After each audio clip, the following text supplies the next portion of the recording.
Elle jouait avec le cœur des hommes, mais elle ne savait pas que les belles femmes sont toujours des jouets pour d'autres hommes. Partie 3. Histoire vraie. Alpha raconte. Depuis ce soir-là, Aïcha n'était plus la même. Quelque chose en elle s'était brisé, mais elle ne savait pas encore si c'était son orgueil ou son cœur. Chaque nuit, elle repensait à tout. Les messages, les appels, les silences, les promesses déguisées en mensonges. Elle revoyait Benoît, son regard calme, son sourire indéchiffrable, cette façon de la faire douter sans jamais hausser le ton. Elle se rendait compte qu'il n'avait jamais joué avec son corps, mais avec son esprit. C'était plus cruel, plus profond. Il l'avait conquise sans rien promettre, puis l'avait laissée dans un vide qu'aucun autre homme ne pouvait combler. Le silence était devenu sa punition, un silence froid, précis, calculé. Elle ouvrait son téléphone des dizaines de fois, espérant un salut, un « tu vas bien ?» mais rien ne venait. Les jours devenaient longs, les nuits encore plus. Ce n'était pas l'amour qu'elle regrettait, c'était le pouvoir qu'elle avait perdu. Elle, qui avait toujours mené le jeu, découvrait ce que c'était d'attendre. Et c'est là qu'elle comprit. Le vrai pouvoir, ce n'est pas séduire, c'est ignorer. Elle prit une grande respiration et décida d'en finir avec tout ça. Elle a tout supprimé.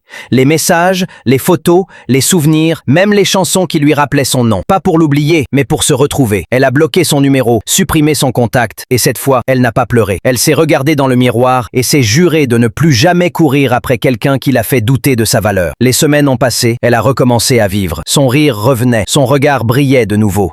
Et dans ce regard, il n'y avait plus de peur. Juste une femme qui s'était reconstruite. Des mois plus tard, une notification a brisé le silence. Tu me manques. 3 mots simples, trop tardifs. Aïcha a lu le message. Son cœur n'a pas tremblé. Elle a souri. Pas de colère, pas de revanche. Juste une paix immense. Elle a éteint l'écran, a rangé le téléphone. Et pour la première fois, c'est elle qui a choisi le silence. Ce jour-là, elle a compris que la plus belle victoire, ce n'est pas de blesser celui qui t'a brisé, c'est de ne plus ressentir le besoin de le faire. Parce que la plus belle vengeance, c'est de ne plus réagir.